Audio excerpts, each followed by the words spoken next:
வணக்கம். ஒரு வீட்டில் அவன் குரல் எப்போதும் கொஞ்சம் லவுடாத்தான் இருக்கும். ஆனா அவள் மனசு முழுக்க மென்மை. அவள் அமைதியாக இருப்பாள். அவளுக்கு வலி இல்லைன்னு அர்த்தமா? முரட்டு கணவன், மென்மையான மனைவி. வாழ்க்கையின் உண்மை கதை. வாங்க ஸ்டோரிக்குள்ளே போகலாம். அன்று காலை 6 மணி. அலாரம் அடிக்கிறதுக்கு முன்னாடியா மீரா எழுந்துடுவா. அவளோட வாழ்க்கை ரொம்ப சாதாரணம். ஆனால் அவள் மனசு ரொம்ப ஆழம். சமையலறையில் அமைதியாக காஃபி போட்டுட்டு இருக்கா. ஒவ்வொரு நாளும் ஒரே ரொட்டீன் வாழ்க்கை தான். அவளுக்கு ஒரு சிறிய ஆசை மட்டும். இன்று அவன் என்னோட பேசுகிறப்ப கொஞ்சம் சாஃப்டாக பேசினா நல்லா இருக்கும்ல அப்படின்னு நினைப்பான். அருண் வாழ்க்கை சுமைகள், வேலை அழுத்தம் எல்லாவற்றையும் சுமக்கிறவன். அதே நேரத்தில் அவன் குரல், அவன் வார்த்தைகள் கொஞ்சம் ரஃப்பாக தான் இருக்கும். மீரா, காஃபி எங்கே என்று சத்தமாக தான் கேட்பான். இங்கே இருக்கேன் என்று அவள் வேகமாக ஓடி வருவான். காஃபி கொடுத்தவுடன் சர்க்கரை இல்லை என்று ஏதாவது திட்டிகிட்டே இருப்பான்.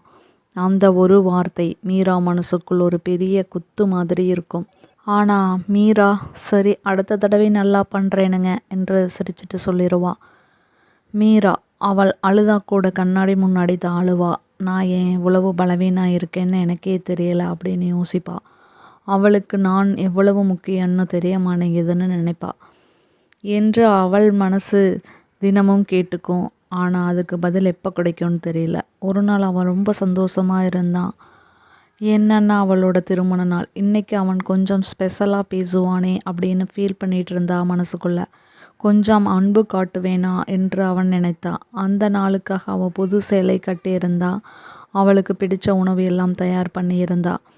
அருண் வீட்டுக்கு வந்தா. ஃபோனில் பிஸியாக இருந்தா. முகத்தில் டென்ஷன். அருண் என்று அவள் சந்தோஷமாக அழைத்தா. என்ன என்று சற்று கடினமாக தான் அவன் பார்த்தான். இன்று நம் வெட்டிங் ஆனிவர்சரி என்று சிரிச்சிட்டு சொன்னான். அந்த ஒரு அமைதி. அதுக்கப்புறம், ஓ சரி பிஸியாக இருக்கேன், பிறகு பேசலாம் என்று சொல்லிட்டு போயிட்டான். அந்த ஒரு நொடி மீரா மனசு உடஞ்சி போச்சு. அவன் நிறைய எக்ஸ்பெக்டேஷனோடு இருந்தான். ஆனால் அவன் எதுவும் ரிப்ளை பண்ணல. அவள் சிரிப்பு அவள் கண்களில் கண்ணீராக மாறியது. இன்றைக்கி கூட அவன் முக்கியம்னு தோணலை நம்மளைய அப்படின்னு ஃபீல் பண்ணனான். அந்த இரவு சாப்பாடெல்லாம் தயார் பண்ணி டேபிள் மேலே வச்சுருக்கான். மீரா பால்கனியில் நின்றுட்டுருக்கா. காற்று பலமாக வீசுது. ஆனால் அவன் மனசு மட்டும் காலியாக இருக்குது. அன்புனா என்ன, கேருனா என்ன அப்படின்னு அவளுக்குள்ளே அவன் யோசிச்சுட்ருக்கிறா. நாள் போகுது. அவன் அமைதியாக இருக்கிறான். ஆனால் அவன் கடினமாக தான் இருக்கான். ரொம்ப ரஃப் அண்ட் டப்பாக தான் இருக்கான். ஆனால் ஒரு விஷயம் மட்டும் மாறவில்லை. அவன் அன்பு எப்போதும் அவனை பத்திரமாக பார்த்துக்கிறது மாதிரியே இருக்குது. ஒரு நாள் மீரா ரொம்ப பலவீனமாக இருக்கிறா. காய்ச்சல், உடல் வலி. ஆனால் அவன் ஓய்வெடுக்க பயப்படுறான். நான் ஓய்வெடுத்தா அவனுக்கு யார் சாப்பாடு தயார் பண்ணி தருவான், யார் பார்த்துக்குவா அப்படின்னு நினைக்கிறான். சமையலில் நின்றுட்டே இருக்கிறான். அருண் அந்த வீட்டுக்கு வர்றான். முகம் சோர்வாக இருக்குது. கோபமாக இருக்கான். சாப்பாடு ரெடியா இல்லையா என்று சத்தம் போடுறான். மீரா மெதுவாக ரெடி பண்ணிட்டு இருக்கேன் என்கிறா. அப்படியே அவளுக்கு தலை சுற்றல் வந்து அவள் கீழே விழுந்துடுறான். அருண் அதிர்ச்சி அடைகிறான். மீரா மீரா அப்படின்னு பயந்துட்டு கூப்பிட்றான். அவன் உடனே மருத்துவமனைக்கு கொண்டுட்டு போகிறான். டாக்டர் சொல்கிறான், அவங்க ரொம்ப பலவீனமாக இருக்காங்க, அதிக ஸ்ட்ரெஸ்ஸு, அதிக சோர்வு அப்படின்னு. மருத்துவமனையில் படுத்த படுக்கையாக ஆயிட்டா மீரா. முகத்தில் அமைதியில், ஆனால் உடம்பு பூரா பலவீனமாக இருக்குது. அருகின் உட்காந்துட்டு பார்த்துட்ருக்கான். அது வரைக்கும் அவன் கவனிக்காத விஷயங்கள் எல்லாம் இப்போ தான் அவன் மனசில் ஒவ்வொன்றா நினைவுக்கு வருது. அவள் தினமும் கொடுத்த காஃபி, அவள் சிரிப்பு, அவள் அமைதியான கண்ணீர். நான் என்ன பண்ணிட்டேன், அந்த பெண் இவ்வளவு அன்பு கொடுக்குறா என் மேலே அப்படின்னு இப்போ தான் அவன் மனசு கண்கலங்குது. டாக்டர் சொல்கிறாரு, அவங்களுக்கு கேர் தேவை, அன்பு தேவை, ஸ்ட்ரெஸ் இல்லாமல் இருக்கணும்.